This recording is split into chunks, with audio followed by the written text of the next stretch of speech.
ကျွန်တော်ရဲ့အင်္ဂါသားသမီးချင်းမိတ်ဆွေတွေအတွက်တပတ်စာဟောတဲ့တန်းဖြစ်ပါတယ်နော်ကျွန်တော်ကတော့ယူရိုမင်္ဂလာချမ်းမှာဆရာတော်မဖြစ်ပါတယ်ဒီတော့ယခုကြည့်ရှုနေတဲ့မှာကျွန်တော်ရဲ့ချင်းမိတ်ဆွေအင်္ဂါသားသမီးများပါရှိခဲ့တယ်ဆိုရင်ကျွန်တော်ရဲ့ TikTok ကောက်လေးကိုအပေါင်းလေးနှိပ်ပြီးတော့အသေးလေးတွေပေးမှန်လေးတွေမှန်ခဲ့ကြပါအောင်နော်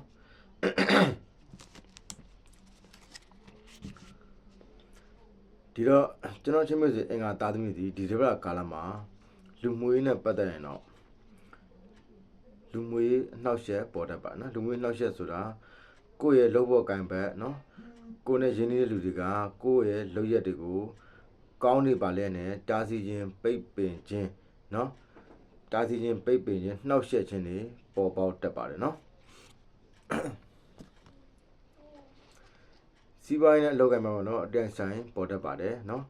ဘာသာကြားတွေအကျိုးမပေးပါဘူးနော်ဘာသာခြားလူမျိုးခြားတွေအကျုံးမပေးပါဘူးစီးပွားရေးလုပ်ကိုင်မှာအတန်ဆိုင်တွေပေါ်ပေါက်တတ်ပါတယ်သို့တော့ဘလို့ပဲအတန်ဆိုင်ပေါ်ပေါက်ပါစေဒီလိုကြားတွေကပဲအင်္ဂါသားသမီးချင်းမိတ်ဆွေတွေကအောင်မြင်မှုကိုရရှိသွားနိုင်ပါတယ်နော်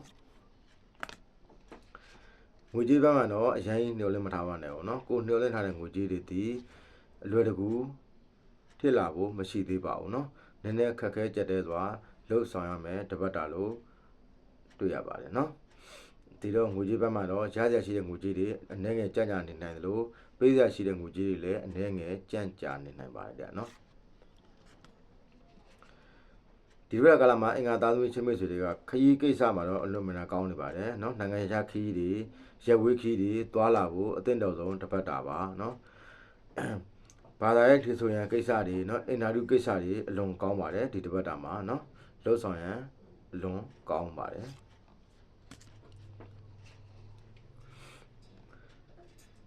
ဒီဘက်ကလာမှာအင်္ဂါသားသမီးချင်းမိတ်ဆွေတွေကကျမ်းမာရေးအနေနဲ့ကတော့နော်ကျမ်းမာရေးအနေနဲ့ယောဂဟောင်းတွေပြန်ပေါ်တတ်တယ်နော်ယောဂဟောင်းတွေအရင်ကကိုထိခဲ့တဲ့ယောဂတွေကကောင်းသွားပြီဆိုပေမဲ့အခုချိန်မှာပြန်လည်ပေါ်ပေါက်လာတတ်ပါတယ်နော်စိုးရင်စရာတော့မရှိပါဘူးနော်ယောဂကြီးကြီးမားမားမဟုတ်တော့လေယောဂဟောင်းအနာဟောင်းဒီလိုကိစ္စတွေပြန်ပေါ်လာတတ်ပါတယ်နော်အခြေအနေနဲ့ပတ်သက်ရင်တော့အင်္ဂါသားသမီးချင်းမိတ်ဆွေတွေကအခြေအနေနဲ့ပတ်သက်ရင်တော့ကိုချစ်သူရှိကသတင်းစကားကောင်းတွေကြားခြင်းနော်သတင်းကောင်းတွေကြားခြင်းလက်ဆောင်ကောင်းတွေရရှိခြင်းနော်ဒီလိုကိစ္စတွေကြုံရတတ်ပါတယ်အခြေတာယာဖို့ရှိပါတယ်အိမ်တော်နဲ့ပတ်သက်ရင်တော့ဂျားလူကြောင့်အိမ်တော်ရဲ့နှောက်ယှက်ပေါ်တတ်ပါတယ်နော်ဂျားလူနှောက်ယှက်မှုကြောင့်ကိုယ့်ရဲ့အိမ်တော်ဘက်နဲ့နှောက်ယှက်ပေါ်တတ်ပါတယ်ကိုယ့်ရဲ့အိမ်တော်ဘက်နဲ့သာသနာမတည့်ပဲကြောက်စားတွေထိတတ်ပါတယ်နော်ဒီတော့ကိုယ့်ရဲ့အိမ်တော်ဘက်ကိုခရီးသွားမယ်ဆိုရင်ကိုယ်နဲ့တားသရာမလို့ခရီးသွားမယ်ဆိုရင်သွားခိုင်းလိုက်ပါနော်သွားခိုင်းလိုက်ပါတပတ်တိုင်နှစ်ပတ်တိုင်သွားခိုင်းလိုက်ပါပြန်လာရင်အားလုံးအဆင်ပြေသွားပါလိမ့်မယ်နော်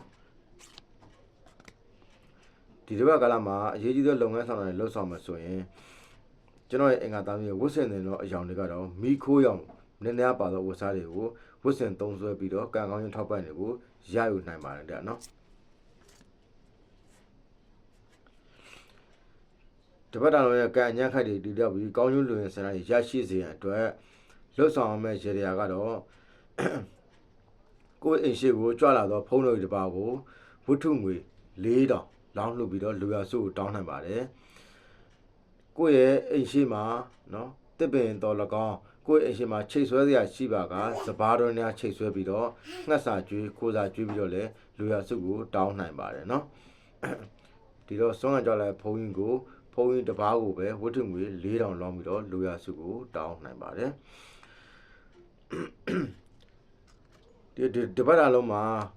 အင်္ဂါသားချင်းမိတ်ဆွေတွေအကျိုးပေးသောကဏ္ဍကတော့1ကဏ္ဍ2ကဏ္ဍအကျိုးပေးပါတယ်နော်ဒီတော့ဉာဏ်ရှိသလိုသုံးဆွဲနိုင်ပါတယ်တပတ်တာလုံးရဲ့အညာခက်တွေအားလုံးတည်တောက်ပြီးကောင်းကျိုးလူဝင်ဆန္ဒတွေကောင်းစွာရရှိနိုင်ပါစေနေ့ရက်တိုင်းမှာလည်းစိတ်ချမ်းသာစရာတွေပဲစက်တိုက်ကြုံတွေ့နိုင်ပါစေလို့ကျွန်တော်ဆရာတော်မှာဆုမွန်ကောင်းတောင်းပေးလိုက်ပါတယ်နော်